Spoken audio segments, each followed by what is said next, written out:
Hey, everybody, and welcome back to Tell Me More Stories Told As podcast. Today, we're going to take a deep dive into the life and times of a true legend, Prince.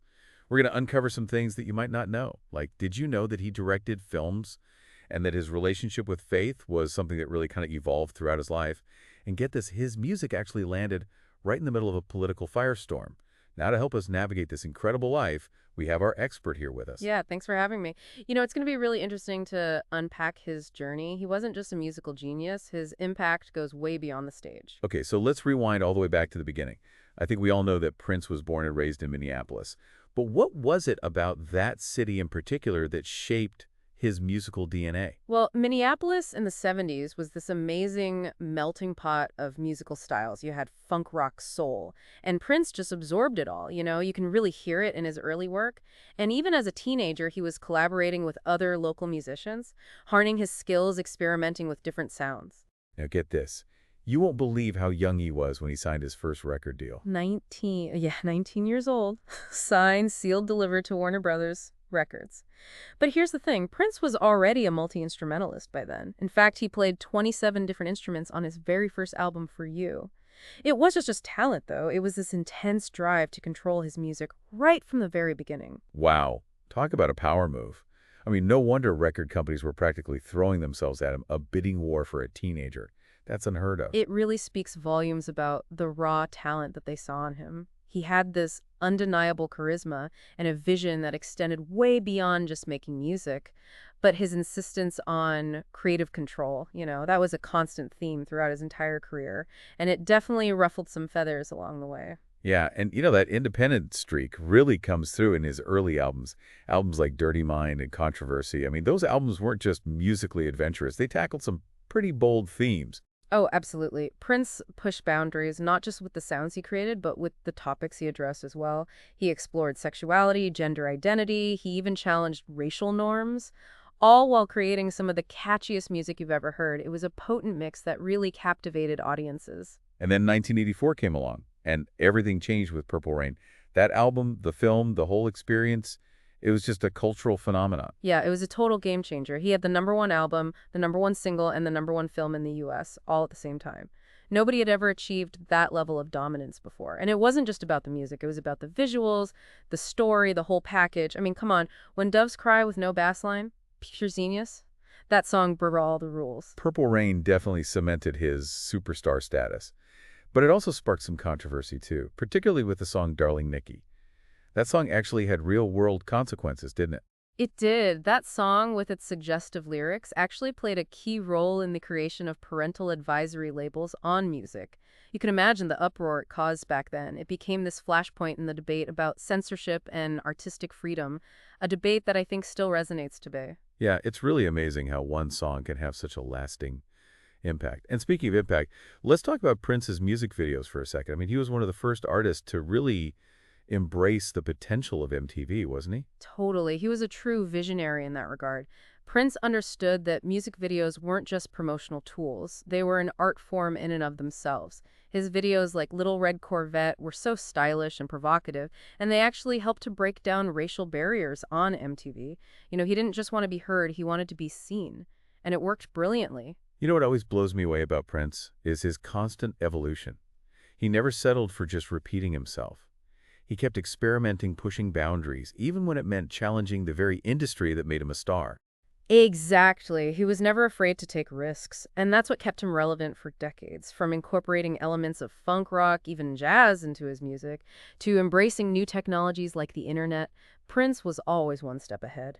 And that brings us to perhaps his most audacious move, changing his name to a symbol. Ah, yes, the love symbol. It was like he was throwing down the gauntlet, daring everyone to try and pronounce his name. But seriously, what was behind that decision? Was it purely about artistic freedom, or was there something more to it? Well, there are many layers to it. On the surface, it was absolutely a rebellion against his record label, his declaration of independence. He felt trapped by his contract and wanted to reclaim his identity as an artist.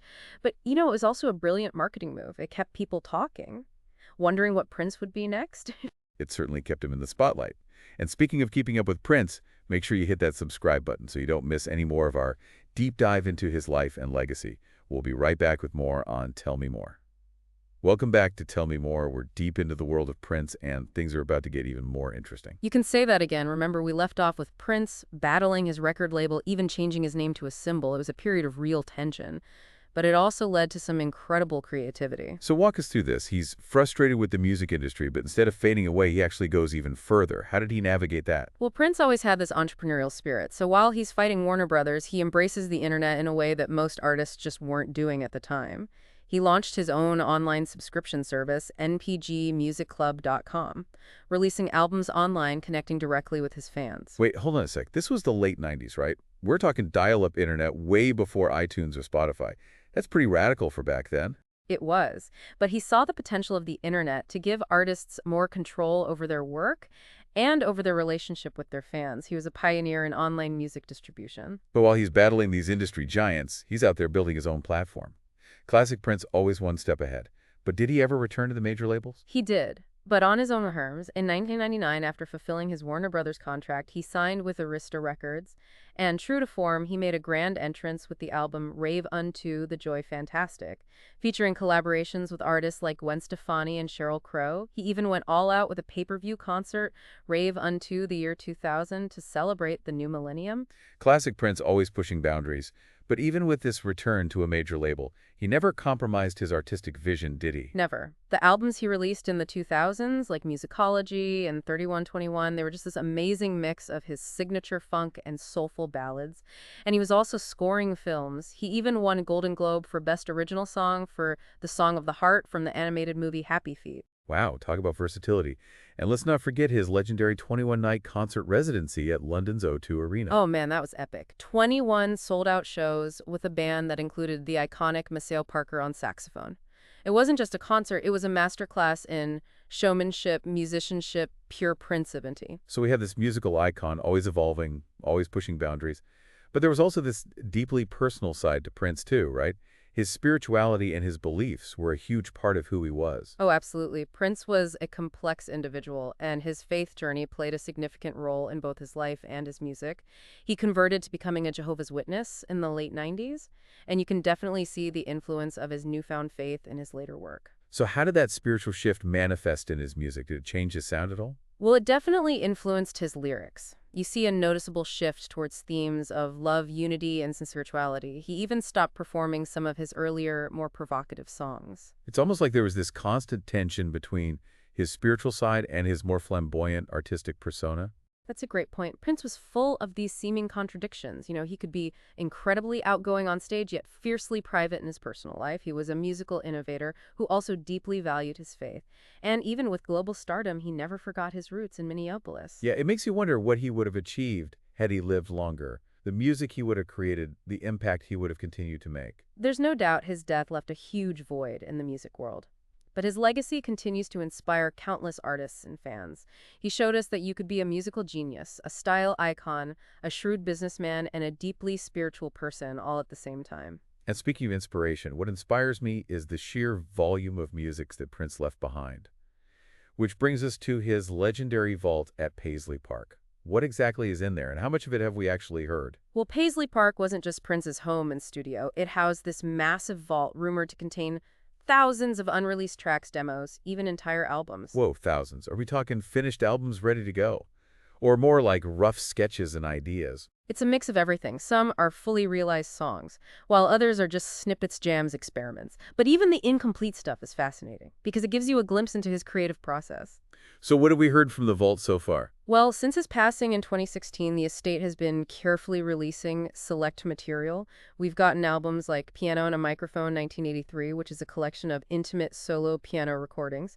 Then there's originals featuring Prince's own versions of songs he wrote for other artists. It's like we're still discovering new layers to his genius even years after his passing. It's almost overwhelming to think about what else might be in there. A lost masterpiece, maybe. A whole new genre of music we haven't even heard yet. Who knows? The possibilities are endless. It's mind-boggling to think about the sheer volume of creativity Prince poured into his music. And speaking of pouring it on, we've got more to uncover in this Prince deep dive. But first, a quick reminder to hit that subscribe button so you don't miss the rest of this episode of Tell Me More. We'll be right back.